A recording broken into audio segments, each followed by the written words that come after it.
그래서 오늘부터는 이제 챕터 6을 진행을 해보려고 해요. 지난 시간까지 우리가 케미컬 이퀄리브리엄에 대한 이야기를 조금 했었죠. 챕터 6에서는 페이즈 이퀄리브리엄에 대해서 이야기를 해보려고 합니다. 지난 시간까지 이야기를 했던 것은 화학 반응에서 반응물과 생성물 사이의 평형을 이야기를 했다라고 하면은 이번에는 페이즈, 우리가 뭐 상이라고 부르는 거 있죠.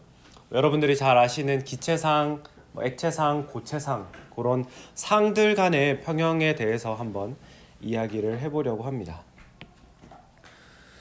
이번 시간에 배우게 되는 내용들과 그 필요한 제반 지식들을 간단하게 논의를 해보면, 먼저 페이즈 이퀄리브리엄이라고 하는 것에서 페이즈의 의미를 우리가 다시 한번 생각을 해봐야 되는데, 여러분들이 본능적으로 상이라고 하는 게 뭔지는 굉장히 다들 잘 아실 거예요. 뭐 기체상, 액체상, 고체상 잘 아시는데, 이거를 어디 뭐 면접이나 뭐 인터뷰 같은 데서 여러분들에게 상이 뭐냐라고 이렇게 그 질문을 드리면은, 우리가 직관적으로 알고 있는 거랑 이거를 내가 과학적인 언어로 풀어서 대답을 하는 거는 또 완전히 다른 내용이거든요. 뭐 상을 정의하는 방법이 여러 가지가 있겠지만은, 거기에서 우리가 꼭 중요하게 넣어야 되는 키워드들을 한번 살펴보면은, 일단은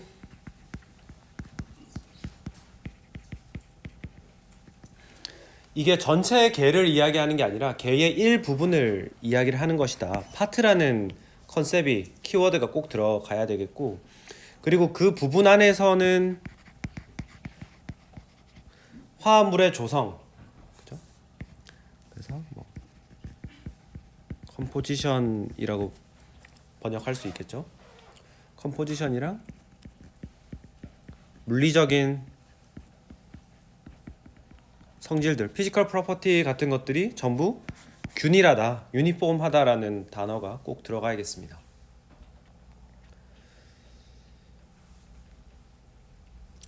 그래서 뭐 파트 오브 시스템이라는 게 결국에는 뭐 이게 다른 부분이랑은 분리되어 있는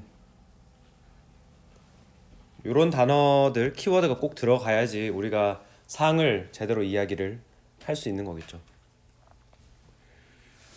이렇게 이야기를 할 수 있겠고, 그 다음에 우리가 그러면은 챕터 6에서 배우고 이해하고자 하는 거는 이 상들의 비헤이비어, 거동입니다. 우리가 압력을 바꿀 때, 온도를 바꿀 때 상이 어떻게 바뀌는지, 뭐 그런 것들, 그 다음에 상과 상 사이에 바뀌어가는 전이 과정이 어떻게 일어나는지 그런 것들을 좀 이해를 해보자라는 것이고, 그 다음에 페이즈 이퀄리브리엄을 이야기를 할 때에 우리가 변수로서 온도 T, 압력 P, 그리고 케미컬 포텐셜 이런 것들이 같아야지 우리가 두 개 이상의 상이 하나의 뭐 평형 상태를 이루고 있다, 그렇게 이야기를 할 수가 있겠습니다. 그리고 우리는 뭐 논의를 조금 더 이어나가서 아이디얼 솔루션을 이야기를 해볼 거고요. 이때까지 다루었던 것들이 순물질이었던 것에 반해서 이제는 아이디얼 솔루션이 등장을 하죠. 뭐 솔루션이라고 하는 거는 그 단어 자체가 혼합물이라는 뜻이잖아요. 그래서 이상 혼합물 이런 것들을 좀 이해를 해볼 거고, 그리고 이 리얼 솔루션에서 벗어난 비이상성을 고려한 리얼 솔루션은 어떻게 되는가, 뭐 그런 것들도 이해를 해보려고 합니다.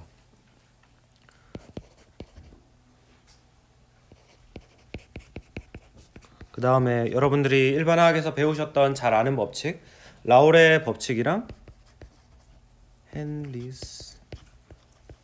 헨리의 법칙, 이렇게 두 가지 법칙을 살펴볼 거고, 이 법칙들이 그런 평형이라고 하는 개념에서부터 어떻게 유도되는지, 어떻게 이 사람들이 이런 관계식을 발견했는지도 살펴볼 겁니다.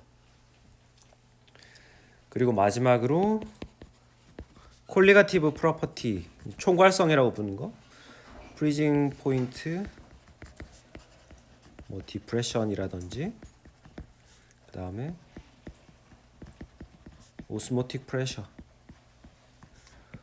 이런 것들 아마 일반화학에서 다들 배우셨을 텐데 이런 현상들이 왜 생기는지를 보다 근본적으로 그 케미컬 포텐셜이라고 하는 컨셉을 가지고 좀 이해를 해보려고 합니다. 뭐 이 정도로 하고 이제 시작을 해보죠. 6.1절 phase diagrams of one component systems. 6.1절은 우리가 페이즈 다이어그램을 이제 처음으로 이야기를 하게 되는데 그 중에서도 가장 심플한 원 컴포넌트 시스템을 이야기를 해보려고 합니다. 뭐 성분이 하나밖에 없는 시스템을 이야기를 하는 게 가장 뭐 쉽고 편리하겠죠. 그래서 우리가 어떤 물질의 상을 묘사를 하기 위해서는 압력 P, 부피 V바, 그리고 온도 T 이렇게 세 가지 변수가 필요한데 여러분들이 생각했을 때 세 가지의 변수를 가지고 있는 어떤 그래프를 나타내는 게 시각적으로 잘 생각이 안 되죠. 우리가 받아들이기가 쉽지 않기 때문에 우리는 이 중에서 두 가지 변수를 선택을 해가지고 뭐 PV를 선택을 하든 VT를 선택을 하든 뭐 PT를 선택을 하든 여기에서 두 가지 변수를 선택을 해가지고 프로젝션을 해줍니다.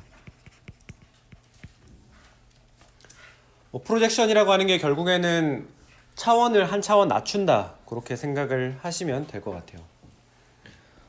예를 들어서 이런 원기둥이 있을 때에 이 원기둥이 3차원 구조잖아요.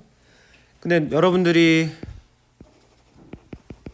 만약에 왼쪽에서 살펴본다. 왼쪽에서 살펴보면은 2차원의 프로젝션 한다라는 거거든요. 그러면 여러분들은 이 원기둥이 마치 네모처럼 생겼다라고 생각을 할 거고 여러분들이 이 원기둥을 밑에서 바라보고 있다라고 하면은 마치 동그라미라고 생각을 하겠죠.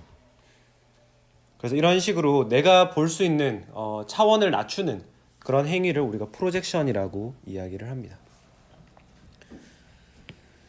그래서 뭐 우리가 흔히 이제 많이 여러분들이 뭐 초등학교 때부터 뭐 중학교 이렇게 많이 봐왔던 그 상도표 페이즈 다이어그램이라고 하는 것이 주로 압력 P와 온도 T에 대한 상도표를 많이 보셨을 거예요. 2차원으로 그려보면 뭐 이렇게 해가지고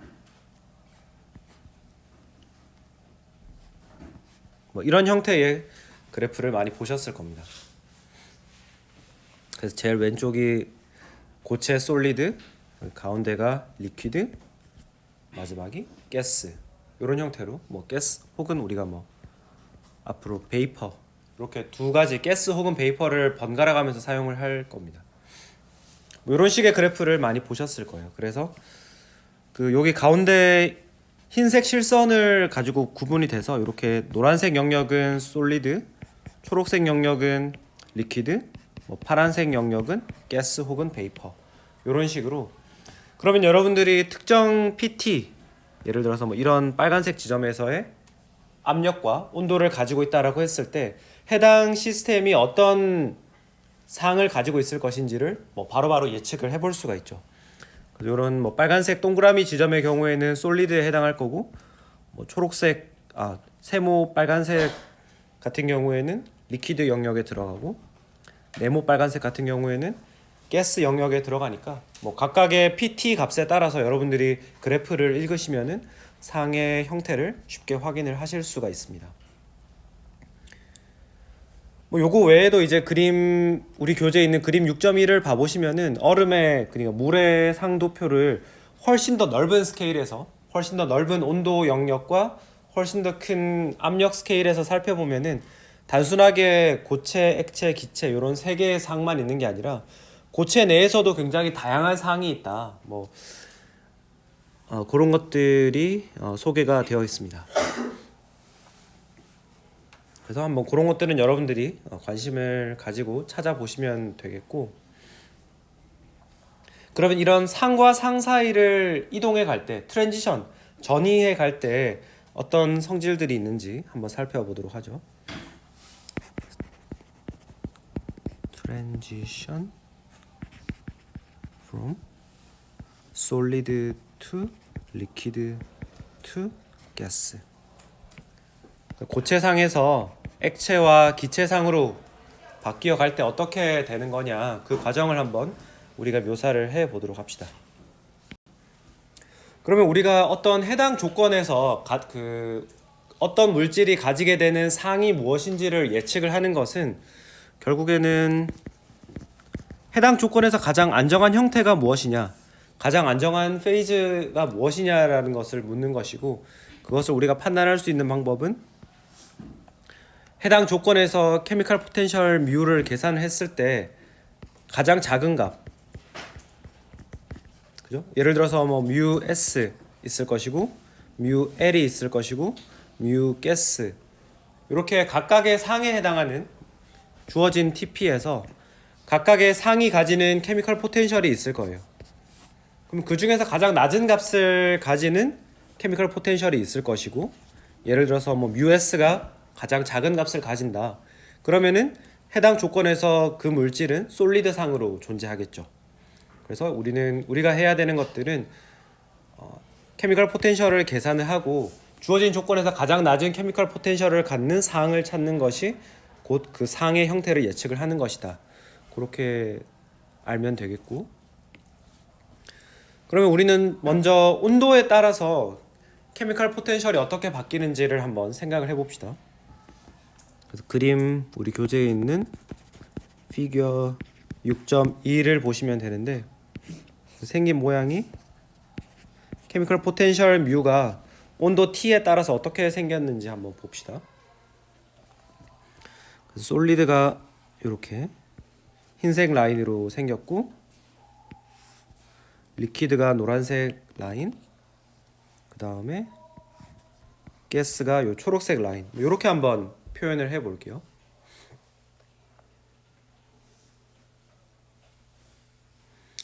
그러면은 여기 지금 보면은 노란색 선이랑 흰색 선이 만나는 지점 있죠? 여기 요 지점을 살펴보면은, 그러면은 해당 요 지점에서는 솔리드의 케미컬 포텐셜이랑 리퀴드의 케미컬 포텐셜이 같죠? 노란색 선이랑 흰색 실선이 만났으니까. 그럼 요 지점은 솔리드랑 리퀴드가 공존할 수 있는 지점이 돼요. 그러면 요 지점 온도는 우리가 멜팅 포인트 TM이라고 생각할 수 있겠죠. 그러면 멜팅 포인트보다 더 낮은 온도에서는 어떤 상으로 존재할 거냐? 노란색 선, 흰색 선, 초록색 선 살펴봐 보시면은 가장 낮은 케미컬 포텐셜을 가지는 것은 흰색 선이 가장 낮은 케미컬 포텐셜을 가지죠. 그래서 온도가 TM보다 낮을 때에는 우리는 솔리드로 존재할 것이다라고 예측을 할 수 있습니다. 그러면 이번에는 노란색 선이랑 초록색 선을 한번 살펴봐 볼게요. 살펴보면은 두 실선이 만나는 점이 이렇게 존재하고, 여기 해당 지점에서는 리퀴드의 케미컬 포텐셜이랑 가스의 케미컬 포텐셜이 같죠. 그러면은 두 개의 상이 공존할 수 있다라는 것이고, 해당 지점은 바로 끓는 점, 보일링 포인트 TB가 되는 겁니다. 그러면 TM과 TB 사이, 녹는 점과 끓는 점 사이에서는 보시는 것처럼 노란색 실선이 가장 낮은 케미컬 포텐셜을 가지죠. 그래서 해당 구간에서는 우리는 리퀴드 페이즈로 존재할 것이다 라고 예측을 할 수 있습니다. 그리고 TB보다 더 높은 온도에서는 가스가 가장 낮은 가장 낮은 케미컬 포텐셜을 가지기 때문에 TB보다 더 높은 온도에서는 가스 상태로 존재할 거다, 이런 것들을 우리가 이야기를 할 수 있죠. 그리고 비록 우리 요 그래프 상에서 나타나진 않지만은 여러분들이 트리플 포인트, 삼중점이라고 하는 개념에 대해서도 잘 아실 텐데, 말 그대로 세 개의 상이 공존할 수 있는 지점이 트리플 포인트가 되는 겁니다. 그럼 트리플 포인트에서의 케미컬 포텐셜은 어떻게 될까요? 세 개의 상이 공존한다라는 것 자체가, 공존이 곧 평형을 이루고 있다. 이런 개념이기 때문에 이거는 솔리드의 케미컬 포텐셜과 리퀴드의 케미컬 포텐셜과 가스의 케미컬 포텐셜이 모두 같다라고 우리가 이해를 할 수 있죠.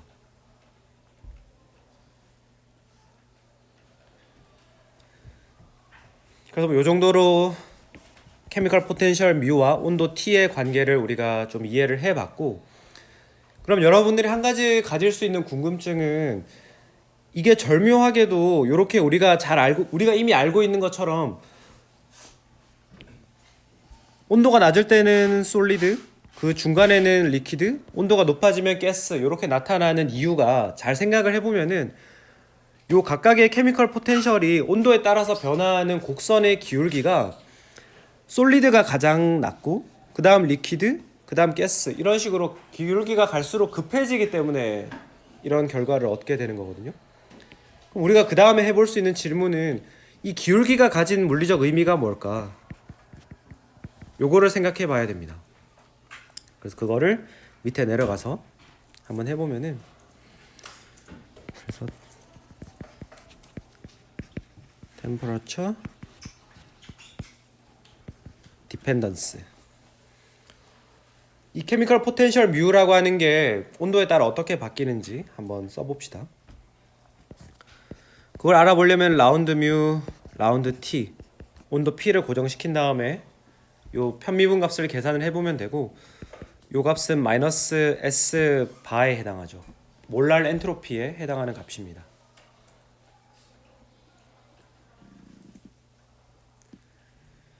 그럼 결국에 여기 이제 각각의 기울기들이 나타내는 것은 기체상의 엔트로피 값, 액체상의 엔트로피 값, 그 다음에 솔리드의 엔트로피 값, 이렇게 되는 거거든요. 물론 몰랄 엔트로피죠. 몰랄 엔트로피. 지금 이거는 변화량을 이야기하는 게 아니에요. 그 시스템 자체가 가지고 있는 절대 엔트로피를 이야기를 하는 건데, 그럼 같은 화합물에 대해서 상만 바뀌었을 때 가스, 리퀴드, 솔리드로 이렇게 바뀌어 갈 때 어떤 페이지의 엔트로피가 가장 크죠? 당연하게 가스 페이지가 가장 크죠. 그래서 가스 페이지가 훨씬 차지하고 있는 부피도 크고, 그러면은 그 안에서 파티클들을 배치할 수 있는 경우의 수, 가능성의 수도 훨씬 많죠. 그래서 얘가 압도적으로 크고, 그 다음 또 리퀴드는 솔리드보다는 조금 더 크고, 이런 형태를 가지게 됩니다. 그렇기 때문에 당연하게도 모든 모든 물질들은 이런 형태의 뮤T, 케미컬 포텐셜과 온도 디펜던스를 가지고, 이렇기 때문에 솔리드, 리퀴드, 가스 형태의 순서로 등장을 하게 되는 겁니다. 이렇게 정리를 하고, 그 다음에 우리는 이 케미컬 포텐셜이 온도 T에만 의존하는 것이 아니라 압력 P에도 의존한다는 것을 알고 있죠. 그래서 이번에는 프레셔 디펜던스를 한번 알아보도록 하겠습니다. 역시 그러면은 프레셔 P에 따라서 케미컬 포텐셜 뮤가 어떻게 바뀌는지를 알아보면 되니까, 여기서는 라운드 뮤, 라운드 P를 계산을 해보면 되고, 그 과정에서 우리는 온도는 고정을 시켜 놓을 겁니다. 그럼 이 값이 이제 V 바에 해당하는 것이죠.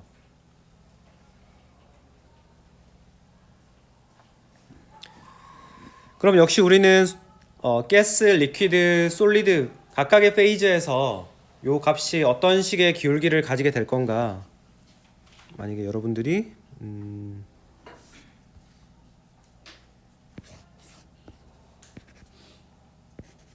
위에 그래프 뮤T 이렇게 그래프가 있었는데, 만약에 내가 압력을 바꾸었을 때 솔리드, 그 다음에 리퀴드, 가스,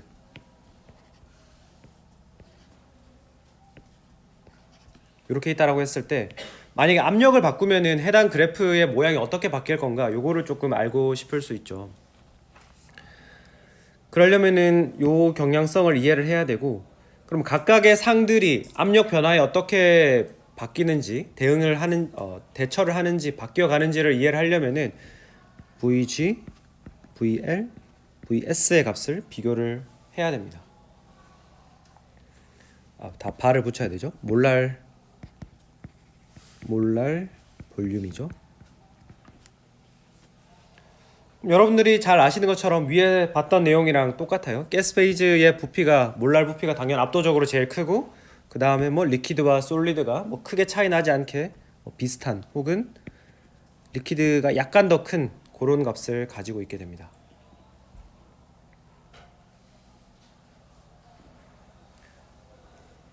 그러면은 우리는 한 가지 이제 재밌는 이야기들을 해볼 수가 있는데 이 케미컬 포텐셜 뮤라고 하는 녀석이 압력 P에 어떻게 의존하는지를 살펴봤더니 몰랄 볼륨의 값을 가진다. 그죠? 요걸 알았는데 이 몰랄 볼륨이라고 하는 거는 항상 양의 값이죠. 부피가 음의 값이 될 수는 없어요. 그죠? 항상 양의 값이기 때문에 그러면은 라운드 뮤, 라운드 P, T 값이 0보다 크다라고 하는 건 어떤 의미를 가지고 있냐 하면은 만약에 여러분들이 압력 P를 낮추어 주면 케미컬 포텐셜은 어떻게 될까요? 더 커질까요? 작아질까요? 같이 작아져야 되겠죠. 그죠? 사실 P가 작아진다라는 말은 DP가 음수라는 말이에요. 그러면은 여기 이 부등식이 성립을 하려면은 d뮤 값도 같이 감소를 해줘야 되죠. d뮤 값도 음수 값을 가져야 뮤 값이 감소하는 그런 게 되는 거죠. 그죠? 그럼 압력을 낮추게 되면은 케미컬 포텐셜도 같이 낮아지기 때문에 우리는 멜팅 포인트라든지 혹은 보일링 포인트도 낮아진다라고 하는 것을 요 그래프를 통해서 이해를 해볼 수가 있습니다. 왜 그런지 한번 살펴볼게요. 지금 보시면은 압력을 낮춰주게 되면은 케미컬 포텐셜도 감소한다라고 했는데 그럼 얼마만큼 감소하냐? 정성적으로 그냥 같이 감소하는 것 말고 얼마만큼 감소하는지를 이야기해주는 식이 바로 여기 위에 라운드 뮤, 라운드 P 식이죠. 보면은 가스 페이즈가 가장 많이 감소할 거고 그 다음 리퀴드 페이즈, 그 다음 솔리드 페이즈. 그 솔리드 페이즈는 가장 압력 변화에 적게 반응한다는 뜻이에요. 그래서 실선을 우리가 압력 P라고 이야기를 해보고 점선을 뭐 P 다시라고 해볼까요? P 프라임 압력을 더 낮춘 거예요. 여기서 P 프라임은 P보다 작다. 그러면 케미컬 포텐셜도 다들 밑으로 내려올 텐데 내려오는 정도가 몰랄 볼륨만큼 내려온다라고 했죠. 그래서 이렇게 S는 이런 식으로 내려올 거고 그다음 L은 조금 더 많이 내려와서 이렇게 될 거고 G는 더 많이 감소폭이 더 크다는 이야기예요. 약간 과장을 해서 그렸는데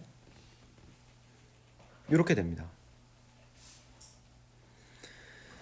그러면은 원래는 멜팅 포인트가 여기였죠.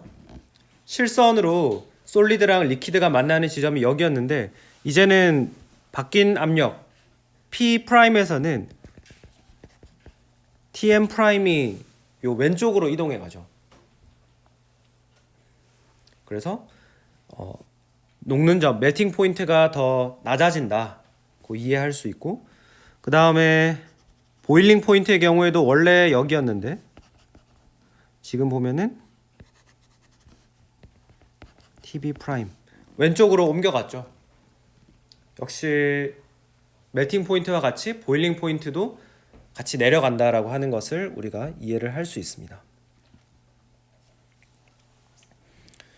그래서 우리는 케미컬 포텐셜이 압력 P와 온도 T에 어떻게 의존하는지 그 파셜 데리바티브를 써봄으로써 압력 변화에 따라서 멜팅 포인트와 보일링 포인트가 어떻게 바뀌는지도 이해를 할 수가 있었고 그리고 우리는 지금 계속 가스, 리퀴드, 솔리드 뭐 이런 식으로 순차적으로 그 페이즈 트랜지션 해가는 거를 이야기를 하고 있는데, 여러분들이 또 잘 아시는 것이 서블리메이션이죠. 승화.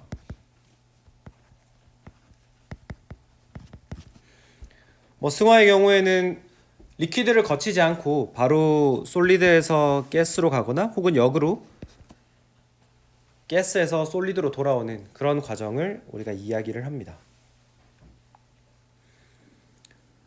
그럼 이런 것들이 왜 생기는지도 우리가 한번 요 위에 그래프를 가지고 설명을 해볼 수가 있을 것 같아요. 보면은 압력 P가 바뀜에 따라서 케미컬 포텐셜 뮤가 바뀌는 정도는 V 바라고 이야기를 했죠. 그리고 그 정도는 요렇다라고도 이야기를 했습니다. 가스, 리퀴드, 솔리드.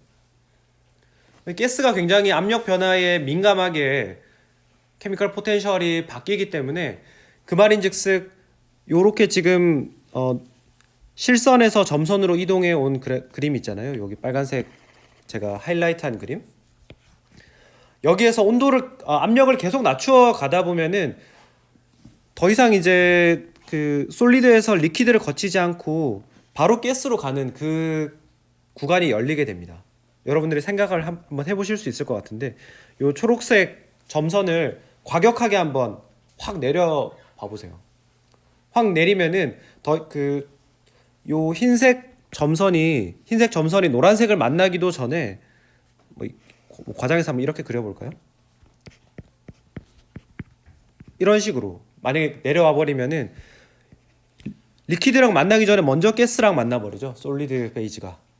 그래서 그런 경우에는 승화가 일어날 수 있다. 그래서 우리가 뭐 승화라고 하는 현상이 왜 일어나는지 그런 것들도 이런 도표를 통해서 모두 이해를 해볼 수가 있습니다. 그리고 우리 책에서 이제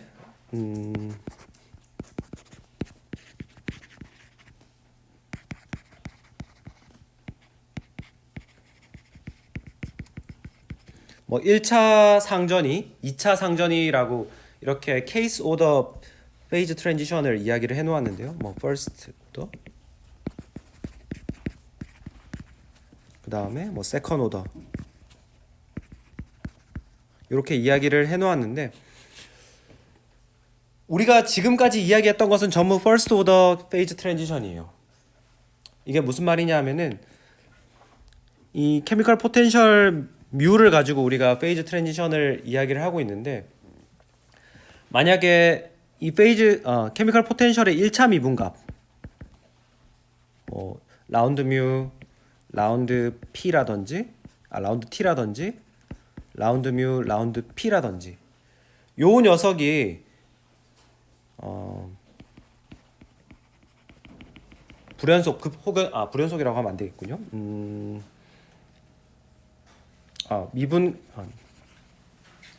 불연속이라고 해도 죄송해요. 네, 불연속이죠. 이 미분 값들이 1차 미분 값이 불연속인 것들을 우리가 first order transition이라고 그럽니다. 예를 들어서 뭐 앞에서 보니까 요 라운드 뮤, 라운드 T는 마이너스 S 바라고 했고, 라운드 뮤, 라운드 P는 V 바라고 이야기를 했잖아요. 그래서 우리가 살펴보면은 온도 T를 놓고 보면은 뭐 TM, TB가 이렇게 있을 때 요 구간에 대해서는 얘가 마이너스 S 솔리드 값을 가지고, 요 구간에서는 마이너스 S의 리퀴드 값을 가지고, 요 구간에서는 마이너스 S 가스 값을 가지잖아요. 그래도 이렇게 해당 상전이를 하는 지점에서 1차 기울기 값들이 확 바뀌죠. 마이너스 S에서 마이너스 SL, 마이너스 SG로 바뀌잖아요. 그래서 우리가 지금 이야기하는 것들은 전부 first order phase transition이고, 그러면은 걔 중에는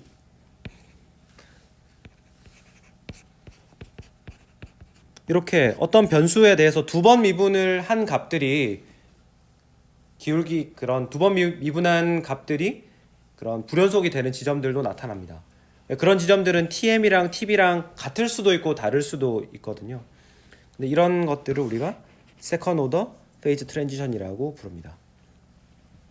그래서 뭐 연용량 C라든지 그 다음에 열 전도 뭐 카파 열 전도가 아니라 썰멀 뭐였지 이게? 제가 그 약어만 써오고 그 풀네임을 안 써와가지고 아무튼 그 열 전도 뭐 그런 거였던 것 같아요. 그 다음에 뭐 magnetic susceptibility. 그러니까 뭐 어떤 물질이 뭐 자성을 띠다가 반자성을 띠다가 이렇게 왔다 갔다 하는 그런 상전이도 있는데 뭐 그런 것들이 전부 이 세컨 오더 페이즈 트랜지션에 해당한다. 그런 것들을 알아두시면 되겠습니다. 이렇게 하고 다음 내용으로 넘어가 볼게요. 그러면 6.2절로 넘어가서 이번에는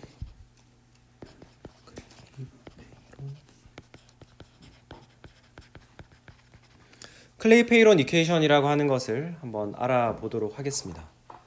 뭐 사실 클레이-페이론 이퀘이션 자체는 여러분들이 굉장히 잘 아시는 내용들이에요. 잘 아시는 내용인데 이걸 우리가 케미컬 포텐셜이 같다, 두 개의 상에서 케미컬 포텐셜이 같다라고 하는 그 지점에서 출발해 가지고 우리가 알고 있는 식까지 어떻게 갈 수 있는지 한번 그 이야기를 해보려고 합니다.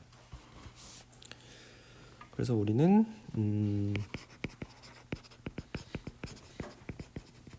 어떤 이퀄리브리엄을 이야기를 할 때에 그게 필연적으로 코익지스턴스 커브가 함께 따라 나오게 됩니다. 뭐 공존한다라는 뜻이죠. 그래서 평형 상태에서 만약에 두 개의 상이 있다, 페이즈 알파와 베타가 있다라고 하면은 T알파는 T베타, 두 개 상에서의 열적 평형 알파 페이즈와 베타 페이즈의 온도가 같아야 되고, 그 다음에 프레셔도 두 시스템에서 같아야 되고, 그리고 케미컬 포텐셜도 같아야 되죠. 이렇게 이런 조건들이 있기 때문에 평형 상태에 있을 때는 우리가 인위적으로 change TP 우리가 만약에 임의로 온도를 바꾸고 싶다, 하나의 상에서의 온도를 내가 바꾸고 싶다, 혹은 P를 바꾸고 싶다, 이거 가능할까요? 가능하지 않을까요? 평형이라고 하는 것 자체가 요거잖아요. 지금 같아야 되는 조건이 있는 거잖아요. 그러니까 내가 인위적으로 하나를 마음대로 바꾼다라고 하는 거는 말이 안 되는 이야기입니다. 이거는 각각을 그 인위적으로 바꿀 수는 없고, 그 대신에 우리가 할 수 있는 거는 T와 P를 simultaneously 동시에 같이 바꾸는 건 가능해요. 여기 앞에 뭐 보스까지 붙일까요? TMP를 같이 바꿔서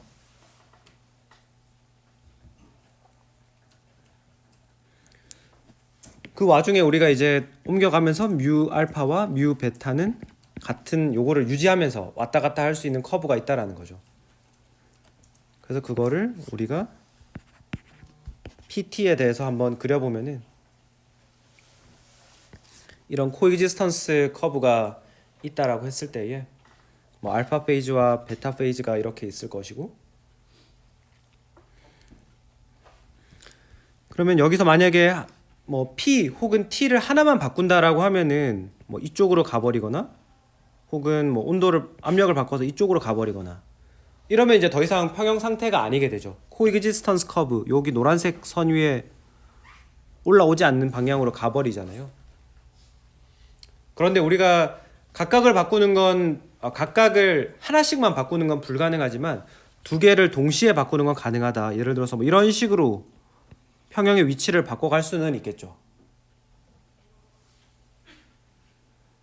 그래서 우리가 그럼 처음의 지점과 나중에 평형 사이에서의 압력 변화를 dP라고 하고 온도 변화를 dT라고 둘 수가 있을 겁니다. 그래서 클레이-페이론 이퀘이션이라고 하는 거는 클레이-페이론 이케이션이라고 하는 거는 이 dp dt가 어떤 식의 정도로 변해야지 평형을 계속 유지할 수 있을 것인가, 그거에 대한 식이라고 생각을 하시면 되겠습니다. 그죠? dp dt가 지금 보니까 특정 기울기를 가지고 따라 움직일 때에만 평형 상태를 유지할 수 있잖아요. 만약에 예를 들어서 dp dt를 뭐 이런 식으로 움직였다, 파란색처럼 움직이면 어떻게 되나요? 더 이상 평형이 아닌 코익지스턴스 커브의 바깥으로 이동해 가버리죠. 그래서 우리는 이 dp dt가 만족시켜야 되는 조건, necessary 컨디션에 대해서 이야기를 해볼 거고, 그게 바로 클레이-페이론 이케이션입니다. 어디에서 출발할 거냐 하면은, 우리가 지금 알고 있는 거는 뮤 알파랑 뮤 베타가 같아야 된다라는 거예요. 그죠? 당연하게도 얘네들의 미소 변화량 d뮤 알파도 d뮤의 값도 서로 같아야 되겠죠.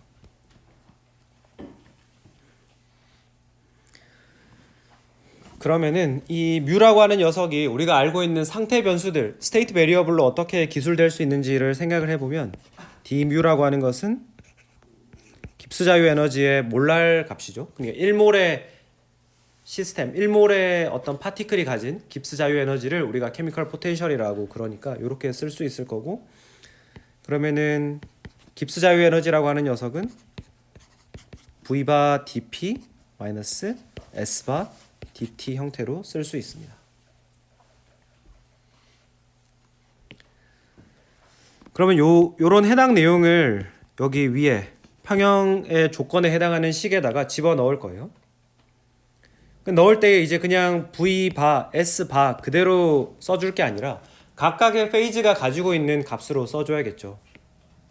그래서 요 식을 풀어서 쓰면은 V 알파의 바 dp 마이너스 S 알파의 dt, 요게 이제 d뮤 알파에 해당하는 값이 되겠고, 그럼 d뮤 베타에 해당하는 값은 V 베타 바 dp 마이너스 S 베타 바 dt 이렇게 되겠죠. 근데 두 개의 상이 지금 이퀄리브리엄 코익지스턴스 커브 위에 올라와 있으니까 얘네들의 값은 같아야 됩니다. 뭐 그렇게 되면은 이제 우리가 dp dt가 가져야 되는 조건에 대해서도 조금 더 쉽게 이제 접근을 해볼 수가 있죠. 뭐 식을 이제 dp에 관련된 부분, 그 다음에 dt에 관련된 부분으로 서로 묶어주고, 그 다음 정리를 해보면은 dp 오버 dt라고 하는 것은 v 베타 바 빼기 v 알파 바, 그 다음에 S 베타 알파 빼기 S 알파 바, 이런 식으로 쓸 수 있을 거고요. 그럼 결국에는 지금 베타와 알파 사이의 부피 차이를, 혹은 베타와 알파 사이의 엔트로피 차이를 보는 거잖아요. 그러니까 이거는 델타 V 바 혹은 델타 S 바, 이런 식으로 쓸 수 있을 겁니다. 이렇게 쓸 수가 있고, 그 다음에 이 엔트로피 변화량이라고 하는 것은 우리가 가역적인 변화를 가정했을 때에 델타 S는 T분의 델타 H로 쓸 수 있으니까, 그러면은 T 델타 V 바분의 델타 H, 요렇게 델타 H 바 요렇게 쓸 수가 있는 거죠. 그래서 우리는 dp dt PT 다이어그램에서 그런 코익지스턴스 커브의 기울기가 이렇게 T분의 델타 V 바분의 델타 H 바로 나타난다, 이런 식을 유도를 할 수가 있습니다. 그러면은 여러분들이 요 식을 이해를 하면은 요 문제도 대답을 할 수가 있게 됩니다. 대부분의 물질들은 상도표를 보면은 SLG PT 다이어그램에서 상이 솔리드, 리퀴드, 가스 이런 식으로 등장합니다. 여기서 그리고 그 말씀을 드리려고 했던 거는 여기 솔리드와 리퀴드 사이의 경계, 요 코익지스턴스 커브 있죠? SL 커브가 있는데 다른 커브, 그냥 여기서 지금 말하는 뭐 SG라든지 혹은 LG 커브 같은 경우에는 얘네들은 항상 이렇게 양의 기울기를 가지고 있어요. 그런데 이 SL 같은 경우에는 뭐 많은 물질들이 양의 기울기를 가지고 있는데 우리가 주변에서 너무 흔하게 볼 수 있는 액체 물의 경우에는 얘가 이런 식으로 생겼습니다. 그죠? 여러분들 잘 생각해 보시면은 이렇게 생겼다는 거 알고 있으실 거예요. 그러면 얘는 도대체 물이라고 하는 녀석은 다른 녀석들이랑 다르게 왜 이런 식의 음의 기울기를 가지고 있느냐? 그걸 우리가 요 위의 식으로 이해를 해볼 수 있다는 거죠. 위의 식을 다시 써보면 dp dt라고 하는 게 t 델타 v 바분의 델타 h 바 이렇게 되는데 솔리드에서 리퀴드로 뭐 혹은 리퀴드에서 솔리드로 가는 그 어는 과정을 한번 생각을 해보면은 리퀴드에서 솔리드로 내려가니까 그러니까 엔탈피 값은 어떻게 돼요? 엔탈피 값은 음수 값이 되죠. 근데 대부분의 분자는 이렇게 리퀴드 페이즈에서 솔리드 페이즈로 가게 되면은 부피가 더 축소해요. 더 타이트하게 패킹되니까. 근데 물은 어때요? 물은 부피가 더 커지죠. 물은 부피가 더 그 수소 결합을 형성해 가지고 육각고리 형태를 만들기 때문에 부피가 더 커져 가지고 이렇기 때문에 dp dt의 기울기가 그러면 음수가 돼 버리는 거죠. 그래서 여기 노란색 물이라고 하는 녀석이 SL 커브가 왜 음의 기울기를 가지고 있느냐? 그게 바로 물의 그런 특별한 구조, 얼음에서의 특별한 구조 때문에 그렇다. 그런 것들을 우리가 이해를 할 수 있겠습니다. 그러면은 클레이 페이론 이퀘이션에 대해서 이 정도 이야기를 하고 이제 넘어가 보도록 하겠습니다.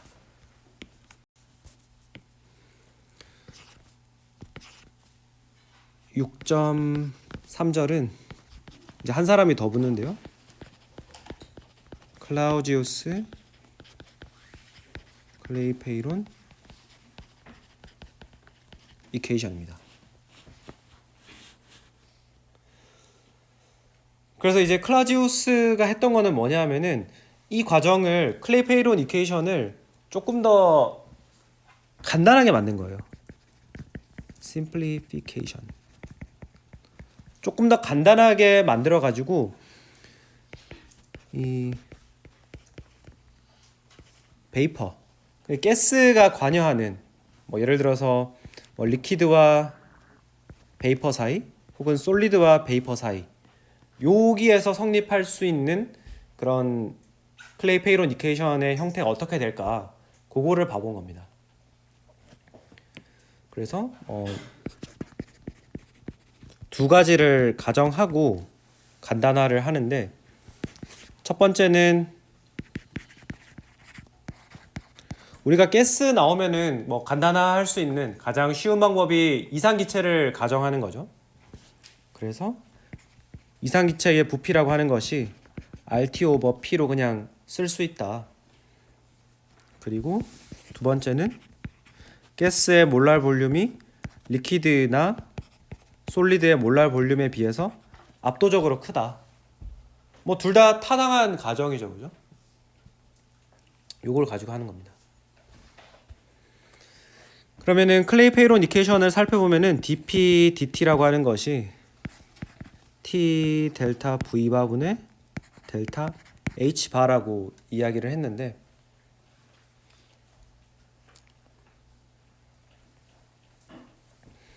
우리가 이 v 바라고 하는 것이 결국에는 리퀴드에서 베이퍼 오는 거, 솔리드에서 베이퍼 오는 거, 그죠? 그러면은 이 델타 V 바라고 하는 것이 결국에는 가스 값에서 솔리드 값을 빼거나 가스 값에서 리퀴드 값을 빼거나 둘 중에 하나겠죠. 근데 우리가 두 번째 가정이 뭐죠? 두 번째 가정을 보면은 가스의 볼륨은 리퀴드나 솔리드에 비해서 압도적으로 크다. 즉 리퀴드와 솔리드의 볼륨은 무시할 만하다. 이거 그냥 0으로 생각해도 무방하다라는 거예요. 그래서 우리는 부피 변화 V 바 대신에 그냥 T VG 바 이렇게 쓸 겁니다. 두 번째 가정이 여기 사용된 거죠. 그 다음에는 이제 첫 번째 가정을 가져와 가지고 이 VG라고 하는 기체의 몰랄 부피가 P분의 RT로 쓸 수 있다. 그래서 RT 스퀘어분의 P 델타 H 바 이렇게 쓸 수 있다라고 한 거예요. 그래서 살펴보면은 지금 P에 관련된 부분이 dP 그 다음에 P 여기 나오고 그 다음에 온도 T에 관련된 부분은 T 스퀘어 이렇게 나오고 그 다음에 R 값이랑 델타 H 바라고 하는 거는 R은 기체 상수 R은 확실하게 얘는 상수죠. 얘는 상수고 그 다음에 델타 H 바라고 하는 것도 우리가 아주 넓은 그 범위에 대해서 고려하지 않는다라고 하면은 얘는 상수로 간주할 수 있죠. 그러면 이제 우리가 이 식을 양변을 적분을 해볼 수 있게 됩니다. 그래서 P분의 dP, P끼리 모으고 그 다음에 R분의 델타 H T제곱분의 dt 이런 식으로 적분에 필요한 변수들끼리 모아 볼 수 있죠. 그래서 우리가 이 식을 양변에다가 적분을 해줄 겁니다. 적분을 해줄 건데 요거를 적분해주면은 lnp라고 하는 것이 마이너스 rt분의 델타 h 플러스 적분상수 c 이렇게 등장하게 되겠죠.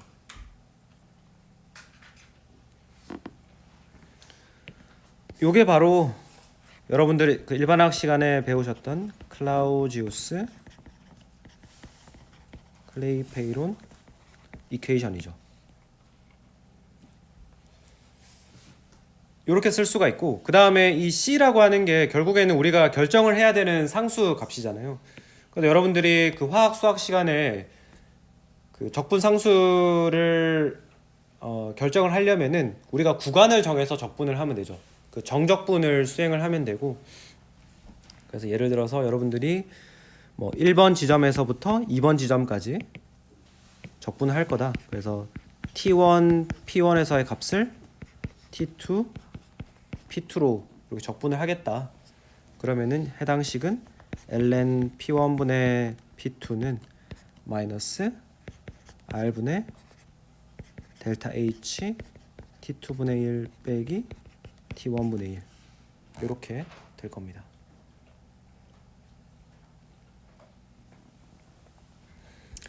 그래서 요 식은 여러분들이 또 잘 아시는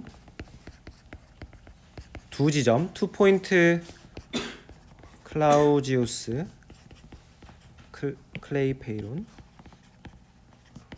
이퀘이션이 되죠. 그럼 이런 식을 알았을 때 우리가 뭘 유용하냐? 이 초록 그 투 포인트 클라우지우스 클레이페이론 이퀘이션을 알면은 이걸 어디다 써먹을 수 있느냐? 뭐 예를 들면은 이런 거예요. 우리가 써먹을 수 있는 방법이 크게 두 가지인데 내가 만약에 T1, P1에 대한 정보가 있고 T2, P2에 대한 정보가 있어요. 그러면 뭘 할 수 있죠?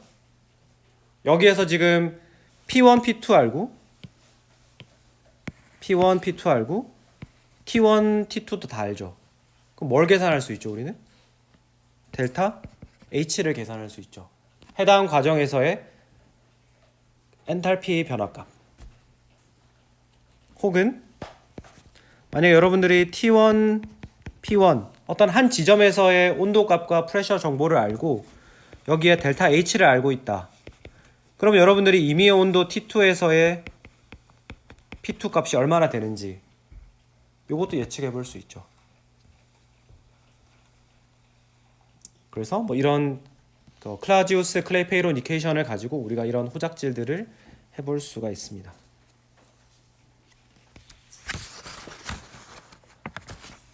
여기까지가 우리가 일반화학에서 배웠던 내용들이고, 그러면은 여러분들이 한 가지 더 질문을 해보실 수 있는 거는 이 델타 H 우리가 지금 뭐 베이퍼라이제이션 기화 아니면은 승화 두 가지 과정에 대해서 이야기를 하고 있는데, 만약에 내가 관심이 있는 T1, T2가 굉장히 간격이 멀다. 그래서 이 델타 H를 컨스턴트로 가정하는 게 유효한지 잘 모르겠다. 뭐 그런 경우에는 어떻게 하면 되겠어요? 이 델타 H가 온도에 어떻게 디펜던트 하는지를 우리가 수식으로 이렇게 익스펜전 하면 되겠죠. 익스펜전 해가지고 처음에 우리가 적분을 할 때 얘를 델타 H를 상수처럼 적분기호 바깥으로 꺼냈지만은 그냥 이 안에 넣고 그런 온도 T에 대한 함수로 익스펜전 한 다음에 각각의 텀을 적분을 해주면 되는 거예요. 그래서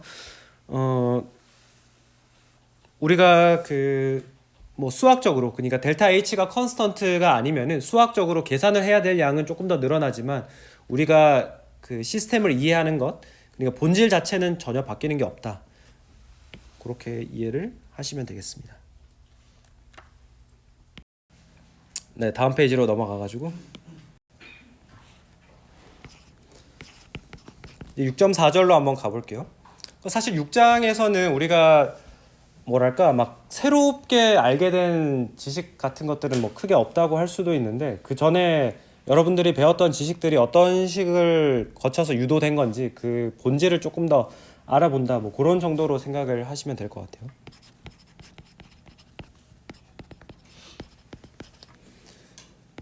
(6.4절은) 베이퍼 리퀴드 이퀄리브리엄.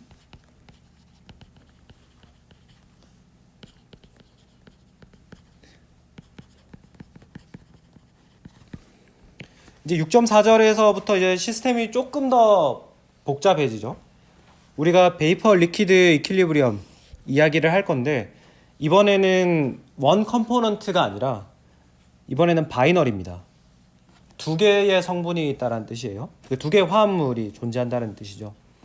두 개의 리퀴드 믹스처, 그러니까 두 가지를 섞어서 만든 리퀴드 믹스처가 있을 때 거기에서 베이퍼 리퀴드 이퀄리브리엄이 어떻게 되느냐, 그거를 이야기를 해볼 건데요. 요 절에 관련된 이야기를 간단하게 해보면은, 일단 우리는 여기에서 아이디얼 믹스처를 가정을 할 겁니다. 아이디얼 리퀴드 믹스처.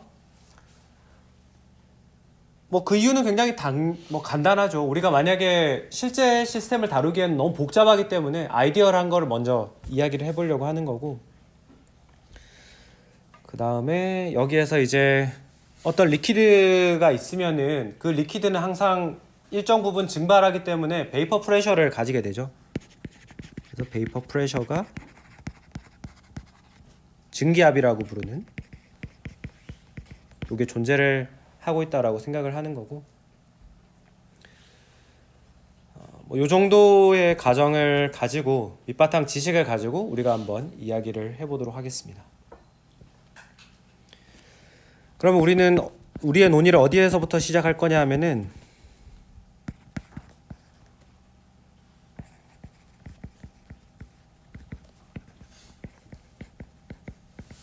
그 솔루션 상에서 각각의 컴포넌트가 어떤 액티비티의 값을 가지고 있는지 그거부터 한번 이야기를 해봅시다.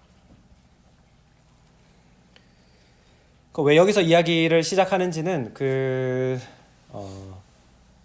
조금 이야기를 전개해 보면은 아실 수 있을 거예요.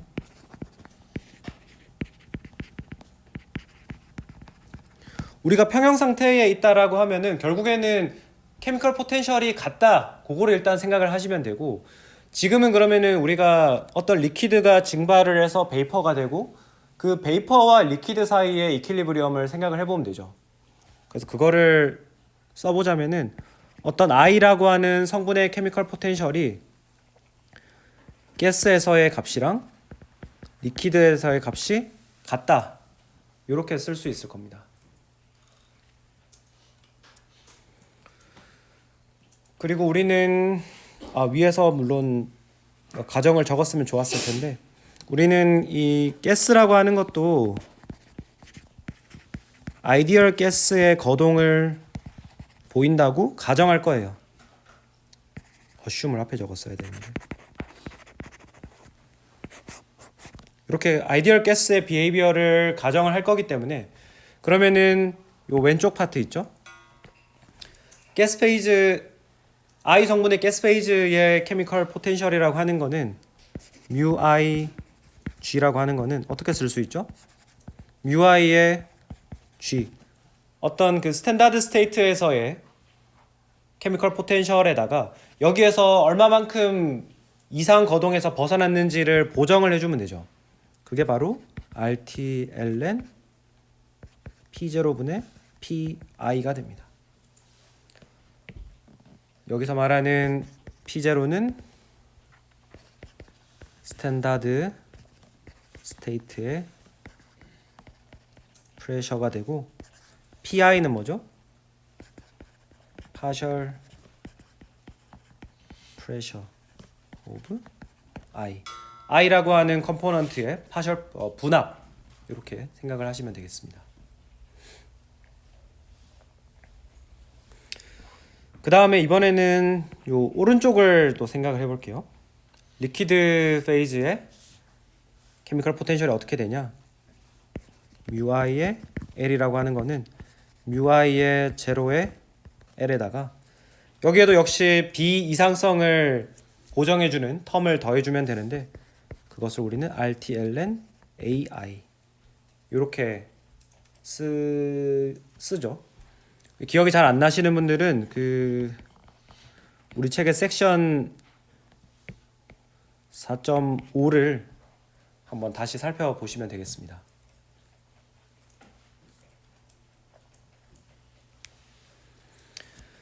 그래서 이제 muiG도 썼고 muiL도 써놨으니까 얘네들 두 개가 같다라고 우리가 연립을 해서 쓸 수가 있을 것이고 그러면 muI0의 G 더하기 RT ln P0분의 PI 이꼴 muI0분의 L 더하기 T ln AI 이렇게 쓸 수 있겠죠.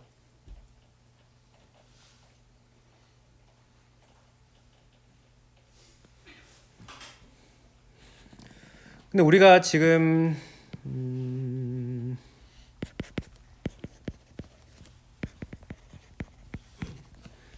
뭐 각각의 성분들이 그 리퀴드 자체가 어떤 그 뭐 퓨어한 그러니까 이상적인 거동을 보이는 것이라고 생각을 하면은 얘의 액티비티 값이 1이라고 우리가 둘 수 있을 거고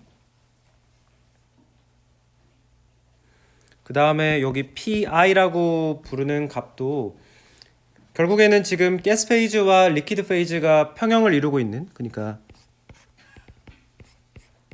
리퀴드가 이렇게 담겨 있고 이게 어떤 박스 안에 들어 있어 가지고 여기에 베이퍼가 이렇게 만들어져 있을 거 아니에요. 그 베이퍼 페이즈가 가지는 가스 페이즈가 가지는 프레셔와 그 다음에 리퀴드 페이즈가 밖으로 나가려고 하는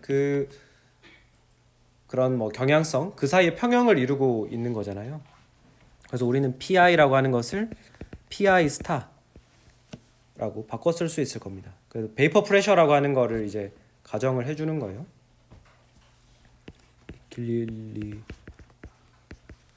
이퀄리브리엄에서 베이퍼 프레셔 스타를 붙여가지고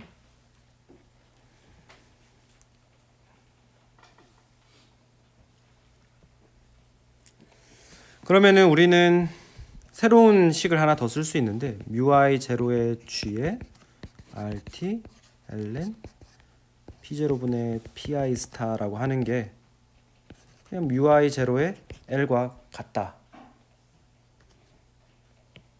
그죠? 이 제너럴한 식과 요거는 그 다음에 리퀴드 베이퍼 이퀄리브리엄을 가정하고 우리가 쓴 식, 여기 두 개를 볼 수 있죠.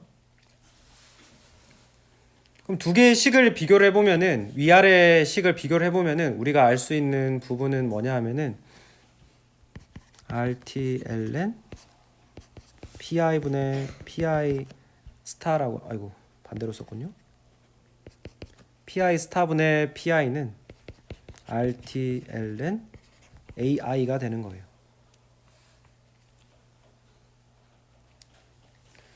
그러면은 RT 갖고 그 로그 안에 들어있는 애들이 같아야 되니까 우리가 그러면은 이 AI 액티비티 I 번째 스피시스에 대한 액티비티는 PI 스타분의 PI로 쓸 수가 있는 겁니다.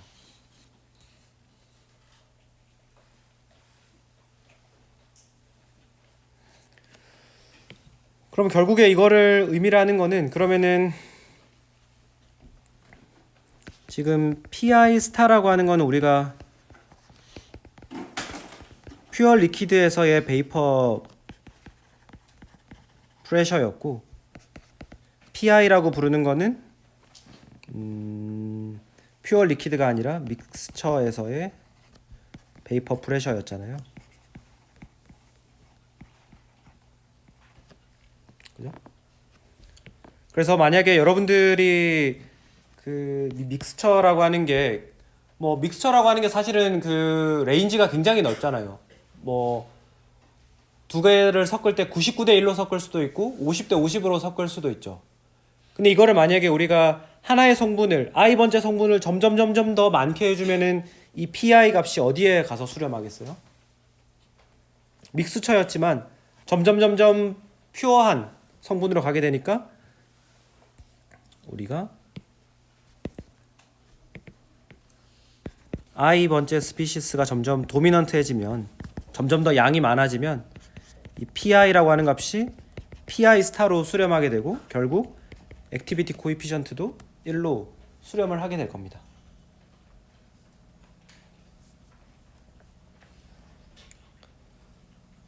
그래서 이렇게 해서 우리가 베이퍼 리퀴드 평형을 기술하기 위한 첫 번째 작업을 이제 마친 게 된 겁니다. 그래서 그 여러분들이 가지고 있는 순물질 대비 혼합물 솔루션을 형성했을 때의 베이퍼 프레셔의 B가 액티비티를 나타내게 된다. 얼마만큼 비이상적으로 거동하는지를 수치화해서 나타내는 값이 된다. 그래서 이제 우리는 요거를 가지고 조금 더 확장을 해서 다음 시간에 뭐 라우레 법칙, 그 다음에 헨리 법칙, 그런 데까지 한번 확장을 해보도록 하겠습니다. 오늘 수업은 여기까지 하도록 하겠습니다. 네, 고생 많으셨고요. 주말 잘 보내시고 저희 다음 주에 뵙겠습니다. 감사합니다.